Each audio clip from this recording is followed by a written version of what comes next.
To tax master class.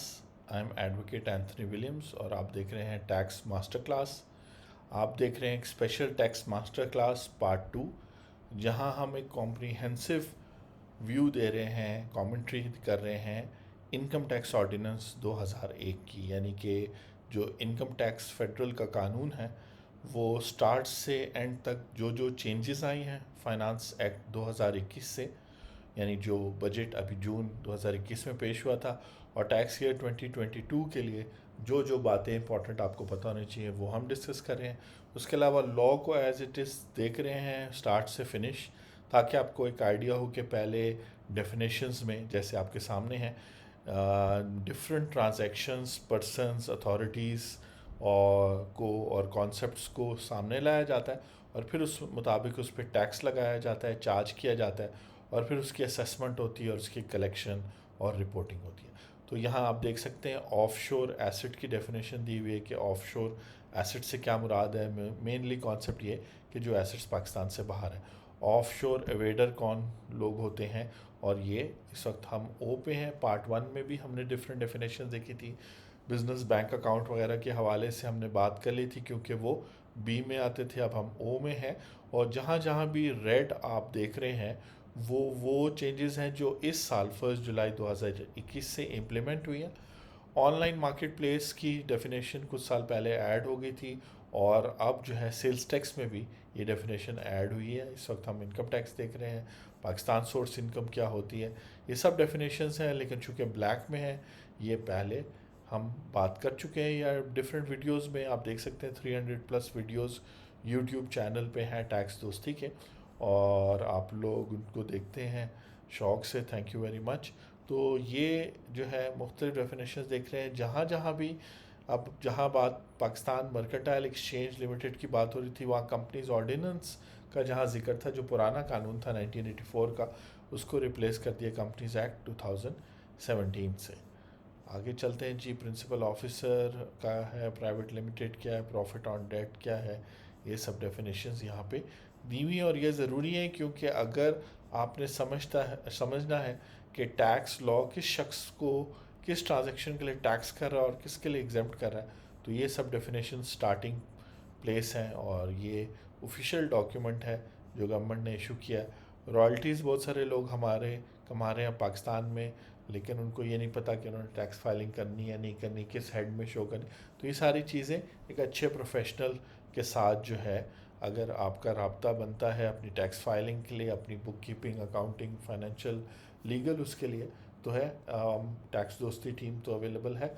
एक जो बड़ी इंटरेस्टिंग डेफिनेशन स्टार्ट की गई है, मैंने जैसे बताया कि स्मॉल एंड मीडियम एंटरप्राइजेस को, चूँकि बहुत सारे स्मॉल एंड मीडियम यानी वो लोग जो छोटे पैमाने पे कारोबार करते हैं, चूँकि वो खुद ही सेल्स परचेज भी कर रहे हैं, वो दुकान में भी वही बैठ रहे हैं या वर्कशॉप भी वही चलाते हैं, तो बुक कीपिंग, अकाउंटिंग के लिए उनके पास इतना टाइम नहीं है, और फिर टैक्स कंप्लाइंस डेफिनेटली डिफ़िकल्ट होती है उनके लिए। तो उसको मज़ीद आसान करने की कोशिश की गई है, और यहाँ बताया गया कि स्मॉल एंड मीडियम एंटरप्राइज से मुराद वो शख्स होगा, यानी वो सोल प्रोप्राइटर भी हो सकता है, पार्टनरशिप बिजनेस भी हो सकती है, कंपनी भी हो सकती है, जो इंगेज है मैन्युफैक्चरिंग में। तो ये मैन्युफैक्चरिंग सेक्टर में, यानी जैसे हमारे अगर कोई जीएफसी फ़ैन वाले हैं, तो ज़ाहिर बात है वो सारे पार्ट्स खुद नहीं बनाते, बहुत सारे छोटे मैन्युफैक्चरर्स से वो छोटे छोटे पार्ट्स लेके उसको असेंबल करके और फिर अपने ब्रांड के नाम से बेचते हैं। तो इसी तरह जो छोटे मैन्युफैक्चरर्स हैं वो बहुत इंपॉर्टेंट है हर शहर और हर डिस्ट्रिक्ट में। तो उनको डिफ़ाइन किया गया है कि जी मैन्युफैक्चरिंग करते हैं, और 153 के तहत वो उनका बिज़नेस का जो सेल्स है पूरे साल की, वो 250 मिलियन से ज़्यादा नहीं है। तो 250 का मतलब है 25 करोड़ से ज़्यादा उनकी साल की सेल नहीं है मैन्युफैक्चरिंग की, provided that if annual business turnover of small exceeds to 250 it shall not qualify as small and medium enterprise. ठीक है, तो कहने का मतलब यह है कि उन्होंने क्लियरली बता दिया कि एक तो मैन्युफैक्चरिंग बिजनेस होना चाहिए, और साल की जिस भी मैन्युफैक्चरिंग बिजनेस के, इसमें ज़रूरी नहीं है कि आप किसी और के सप्लायर हो सकता है आप ही अपने ब्रांड के मैन्युफैक्चरर हों, लेकिन अभी तक आप टैक्स नेट में उस तरह ना आए हों, तो अगर आप मैन्युफैक्चरिंग कर रहे हैं और 25 करोड़ से कम आपकी साल की सेल है तो आप small and medium enterprise consider होंगे। अच्छा, अब इसका ये मतलब है कि आप पे टैक्स कम लगेगा या ज़्यादा, वो यहाँ पर क्लॉज, ये जो क्लॉज सेक्शन 2 पढ़ रहे हैं डेफिनेशन, इस यहाँ हम नहीं बता सकते। आगे चल के जो है जहाँ पर बताया जाएगा कि मुख्तलिफ टैक्स पेयर्स ने मुख्तलिफ किस्म के टैक्स रेट्स देने, वहाँ पर आपको क्लैरिटी होगी। तो ये चूँकि एक कॉम्प्रिहेंसिव लुक है तो हम बहुत डिटेल में जा रहे हैं और पूरा लॉ देख रहे हैं, साथ साथ जो चेंजेस भी हुई हैं। तो फ़िलहाल सिर्फ इतना आप जान पाए हैं पार्ट 2 में टैक्स मास्टर क्लास के स्मॉल एंड मीडियम एंटरप्राइज से क्या मुराद है। अगर आप सर्विस प्रोवाइडर और 25 करोड़ से कम सेल है तो आप इस डेफिनेशन में फॉल नहीं करें। सर्विस प्रोवाइडर के लिए फिर शायद सेपरेट पैरामीटर। अच्छा जी, तो जब ये डेफिनेशन हो गई, आगे आप देख सकते हैं कंपनीज एक्ट है। अच्छा, यहाँ पे उन्होंने लिखा है is not a small and medium enterprise as defined. एक और कॉन्सेप्ट है स्मॉल कंपनी का, और ये 2002 से जो है क्या कहते हैं टैक्स लॉ में है।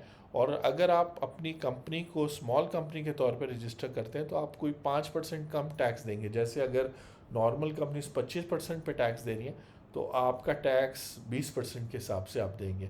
करंट टैक्स रेट मेरे ख्याल से 28% है, तो स्मॉल कंपनीज 23% अपने प्रॉफिट पे टैक्स पे करेंगे। और स्मॉल कंपनी कौन सी होती हैं, ये कुछ जो है क्राइटेरिया यहाँ पे दिया हुआ है, और ये पिछले 18 साल से ये डेफिनेशन इसमें शामिल है। लेकिन चूंकि आप स्मॉल कंपनी और स्मॉल एंड मीडियम एंटरप्राइज की डेफिनेशन बहुत मिलती जुलती है, तो इसीलिए इस स्मॉल एंड मीडियम एंटरप्राइज की डेफिनेशन को ऊपर इंक्लूड करके यहाँ पर जो है एक्सक्लूड कर दिया गया है। या तो आप स्मॉल कंपनी होंगे तो इसमें सर्विस कंपनीज भी आ सकती हैं, मैन्युफैक्चरिंग, ट्रेडिंग, इंपोर्टर्स भी आ सकते हैं। इस डेफिनेशन में सिर्फ मैन्युफैक्चरिंग आ सकती है। तो अब आपने खुद एक जो कहते हैं फर्स्ट हैंड देख लिया टैक्स मास्टर क्लास में कि एक तो डेफिनेशन आप समझ गए, और चूँकि हम लॉ को सीक्वेंस में देख रहे हैं तो साथ साथ आपने देख लिया कि कंपैरिजन भी पॉसिबल है। जहाँ पॉसिबल है वहाँ बात करते जाएंगे। आगे चलते हैं जी, स्पेशल जज वगैरह, स्पेकुलेशन बिजनेस, ये बड़ा इम्पॉर्टेंट हो जाएगा कि ज़्यादातर बिजनेसेस ट्रेडिंग, मैन्युफैक्चरिंग या कॉमर्स बिजनेस में आते हैं, लेकिन कुछ ऐसे बिजनेसेस होते हैं जो स्पेकुलेशन बिजनेस होते हैं। यानी फॉर एग्जांपल अगर आप कमोडिटीज़ पे, डेरिवेटिव्स पे, या इस तरह के कोई प्रोडक्ट है जहाँ पर आप एक्चुअल सेल परचेज नहीं कर रहे बल्कि मुख्तलिफ प्रोडक्ट्स की प्राइस के हिसाब से कॉन्ट्रैक्ट साइन कर रहे हैं, वो स्पेशल बिजनेस में आते हैं और उनकी अलग से ट्रीटमेंट होती है। तो ये डेफिनेशन शुरू से मौजूद है और प्रीवियस ऑर्डिनेंस में भी मौजूद थी। स्टॉक इन ट्रेड क्या है, स्टार्टअप क्या है, ये डेफिनेशन मौजूद है पहले से, लेकिन इसमें कुछ माइनर उन्होंने एडिशन किया। तो इसको देख लेते हैं कि स्टार्टअप यानी कि जो आप देख रहे हैं दराज.pk हो गया या ऊबर करीम हो गया या और बहुत सारे मोबाइल ऐप्स की सूरत में आप कंपनीज देख रहे हैं जो टेक्नोलॉजी को यूज़ करते हैं। तो कहते हैं कि कोई भी इंडिविजुअल एओपी कंपनी जो जुलाई 2012 के बाद से, तो इसमें ज़मीन.com नहीं आएगा, टेक्नोलॉजी ड्रिवन प्रोडक्ट्स या सर्विसेज देता है किसी भी सेक्टर में और पाकिस्तान सॉफ्टवेयर एक्सपोर्ट बोर्ड के साथ रजिस्टर्ड है, और जिसका पूरे साल की सेल 100 मिलियन से यानी 10 करोड़ से कम है पिछले 5 सालों में, और वो बिज़नेस जो है subject to condition as the board with the approval of federal minister में माइनॉरिटी एनी कोई और बिज़नेस। ये जो एडिशन हुई है उसमें ये हुआ है कि स्टार्टअप बिज़नेस में एक तो ये ऊपर ये बिज़नेस तो आएगा जो फॉर एग्जांपल अगर आपने एज ए पार्टनरशिप बिज़नेस कोई ऑनलाइन बिज़नेस शुरू किया है जुलाई 2012 के बाद और अभी आपने पिछले 5 सालों में 10 करोड़ की सेल नहीं की, आप पाकिस्तान सॉफ्टवेयर एक्सपोर्ट बोर्ड में रजिस्टर्ड है, तो आप स्टार्टअप की डेफिनेशन में आएंगे। इसके अलावा स्टार्टअप्स को किसी भी बिज़नेस को स्टार्टअप डिक्लेयर करने की पावर बोर्ड के पास थी, लेकिन अब फेडरल मिनिस्टर इंचार्ज से,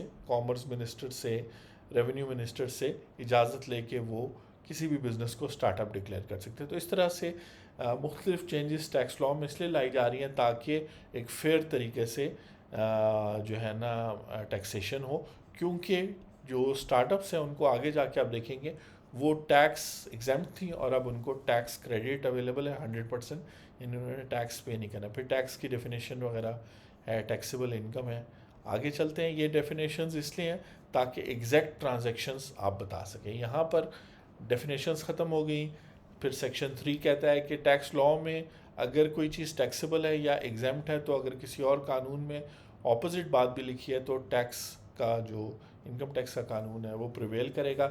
ये मेन सेक्शन है। वो कहते हैं कि जिस शख्स की भी टैक्सेबल इनकम होगी उसको टैक्स पे करना होगा, और टैक्सेबल इनकम कैलकुलेट करना एक टेक्निकल चीज़ है, तो कोशिश करें कि अच्छे प्रोफेशनल्स या टैक्स दोस्ती टीम के साथ रब्ता करें। यहाँ पे उन्होंने कानून है तो इसमें बहुत सारी बातें लिखी हैं, लेकिन मेन इस सेक्शन का ये मकसद है। और ये सेक्शन है जो मुख्तलिफ़ किस्म के टैक्सेस को, टैक्स सिस्टम्स को डिफ़ाइन करता है। यानी कुछ लोग अपने प्रॉफिट पे टैक्स पे करते हैं, यहाँ पे लिखा हुआ है कि कुछ लोग ग्रॉस जो है ना अपनी रिसीट्स पे टैक्स पे करते हैं, कुछ लोग। उसके अलावा सुपर टैक्स वगैरह के कॉन्सेप्ट भी हैं जो बैंक्स वगैरह पे लगते हैं। हर एक टैक्स पेयर को सुपर टैक्स नहीं पे करना पड़ता, लेकिन ये चूँकि ब्लैक में है तो हमें। फिर डिविडेंड्स पे जो टैक्स पे किया जाता है उसकी कंप्लीट तफसील सेक्शन 5 में यहाँ दी हुई है। बेसिकली ग्रॉस बेसिस पर आप पे करते हैं। इसी तरह अनडिस्ट्रीब्यूटेड प्रॉफिट जो कंपनीज के होते हैं, ये सेक्शन है। तो कॉम्प्रिहेंसिवली हम देख रहे हैं इन्वेस्टमेंट, ये गवर्नमेंट ने जो बॉन्ड्स इशू किए होते हैं वो हैं। फिर उसके अलावा कुछ जो पेमेंट्स नॉन रेजिडेंट्स को की जाती है उन पे भी टैक्स ग्रॉस बेसिस पर लगाया जाए। ग्रॉस का मतलब है कि जितनी वैल्यू का कॉन्ट्रैक्ट या सेल है उतने हिसाब से वो पे करेंगे। अच्छा जी, फिर शिपिंग ट्रांसपोर्ट के बिज़नेस, जो नॉन रेजिडेंट लोग, ऐसे लोग जो पाकिस्तान में 6 महीने से कम हैं, उनका बिज़नेस पे टैक्स कैसे लगेगा। अगर आपका बिज़नेस शिपिंग का पाकिस्तान के अंदर ही है तो फिर उस पर टैक्सेशन इस तरीके से बताई गई है, और उसमें हर चीज़ को वाजे। इवन अगर आप देखें शिप्स, वेसल्स, फ्लोटिंग क्राफ्ट, तो टैक्स लॉ में ज़रूरी है कि जिस शख्स पे, जिस ट्रांजैक्शन पे टैक्स लगाना है उस सब का मेंशन हो। फिर ये जो सेक्शन है ये पिछले 2-3 सालों में प्रॉफिट ऑन डेट काफ़ी पॉपुलर रही, क्योंकि जो है ना टैक्स लग गया था 15% के हिसाब से जिन लोगों ने बैंकों में पैसा रखा था नेशनल सेविंग, जबकि बैंक 10% के हिसाब से काट रहे थे। अब यहाँ पे उन्होंने ये रेड में जो है ना वो कुछ चीज़ें भी चेंज की है। Exceeds 5 million rupees, this section shall not apply on profit on date. तो जब आप 5 मिलियन से ज़्यादा, 5 मिलियन का मतलब है 50 लाख से ज़्यादा, जब आप प्रॉफिट कमाएंगे अपने सेविंग्स पे, चाहे सेविंग सर्टिफिकेट्स हैं बैंक के पास है, तो उस पे जो टैक्स लगना है वो फिर इस सेक्शन के तहत नहीं होगा, फिर वो आप नॉर्मल टैक्सेशन में चल जाएंगे। इसी तरह बिल्डर्स वगैरह पे उनको एग्जाम्पशन भी मिली थी, उनकी टैक्सेशन भी डिफरेंट तरीका। इसी तरह डेवलपर्स के हवाले से, तो ये जो पर्सनस जब भी तक हमने जिक्र किया है, ये कुछ चेंजेस हैं जो सीरियल नंबर में हैं। ये टेक्निकल चीज़ें हैं तो खैर अभी एक्सप्लेन तो यहाँ नहीं करना पॉसिबल, लेकिन मकसद ये है, आप देख सकते हैं ये कुछ चेंजेस उन्होंने की हैं, और ये वो सब पर्सनस थे। वरना अगर किसी पर्सन का यहाँ पे जिक्र नहीं है तो उसकी नॉर्मल टैक्सेशन होगी। अब हम आ जाएंगे जी, कंप्यूट हम कैसे करते हैं वो हम पार्ट 3 में देखेंगे, क्योंकि मैं समझ सकता हूँ कि ये जो आपका इंटरेस्ट होगा, हो सकता है आप बिज़नेस कर रहे हो सकता है आईटी फ्रीलांसर हो सकता है हाउसवाइफ हो सकता है स्टूडेंट हो, सीए के, लॉ के। तो डिफरेंट लोगों के लिए डिफरेंट पार्ट ज़्यादा वैल्यूबल होंगे। सीक्वेंस वाइज अगर हम चल रहे हैं तो हमने डेफिनेशंस और जो इनिशियल इस स्पेशल टैक्स मास्टर क्लास में आप देख रहे हैं कि इनकम टैक्स लॉ को हम कॉम्प्रिहेंसिवली देख रहे हैं। इंपॉर्टेंट पॉइंट्स जो चेंज हुए हैं या उसके अलावा भी कुछ इंपॉर्टेंट पॉइंट्स मैं डिस्कस कर रहा हूँ जो सवालों की सूरत में पूछते रहे हैं पिछले 3 सालों से, जब से हम ये चैनल कर रहे हैं। अब 4 साल शुरू हो जाएंगे सितंबर में। टैक्स दोस्ती यूट्यूब चैनल के 7,000 सब्सक्राइबर्स भी होने लगे। तो थैंक यू वेरी मच सब लोगों के लिए जिन्होंने सपोर्ट किया, वीडियोस देखते हैं। और आपसे नेक्स्ट पार्ट 3 में मुलाकात होगी। Tax master class, comprehensive commentary on income tax ordinance 2001। Thank you.